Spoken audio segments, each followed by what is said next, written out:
شب که شد تلفنم را نگاه کردم با امید اینکه از ایسان خبری بگیرم، اما تلفن او خاموش بود و من نتانستم با او تماس بگیرم. در ابتدا فکر کردم که شاید او در منطقه است که هیچ امکان ارتباط گرفتن را ندارد، اما با گذشت زمان و هنوز هم از او خبری نبود. من واقعا پریشان شدم.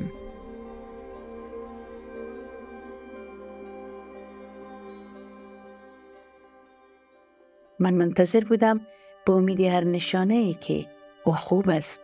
من با همه ارتباط خوب داشتم، به خصوص با دختری که تیم ما را در محل کار رهبری می کرد. صحبت کردن با او آسان بود و او همیشه داستانهایی در مورد زندگی خود را با ما بیان می کرد. یک روز او کتاب را بدون اینکه چیزی در مورد او بگوید به من داد. معلوم شد که کتاب مقدس است.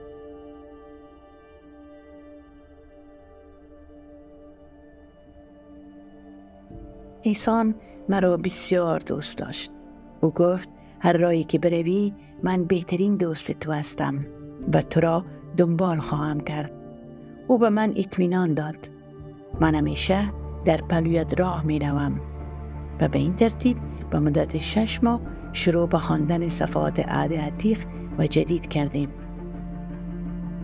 ما ایمان آوردیم، غسل تعمید گرفتیم و از آن وقت بود که سفر ما آغاز شد.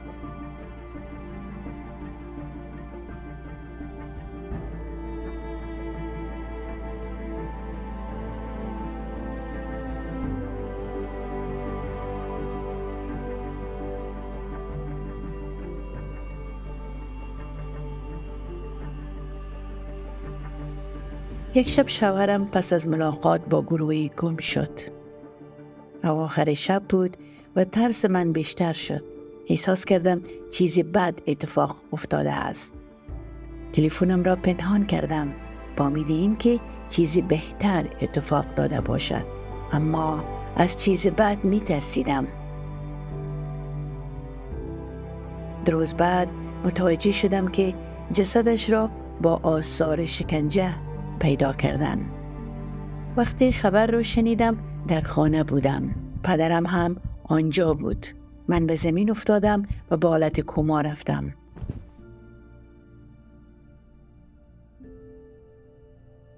وقتی به هوش آمدم دوباره به خانه برگشتیم. جنازه شوهرم را برای دفن می بردن.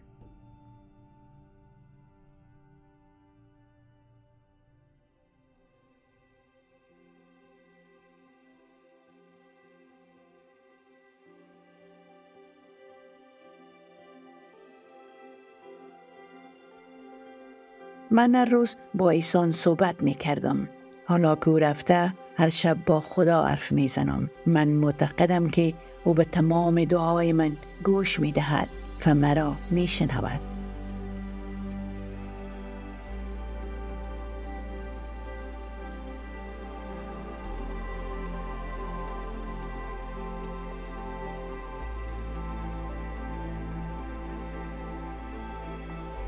تحت سایه حکومت طالبان زندگی بسیار مشکل است.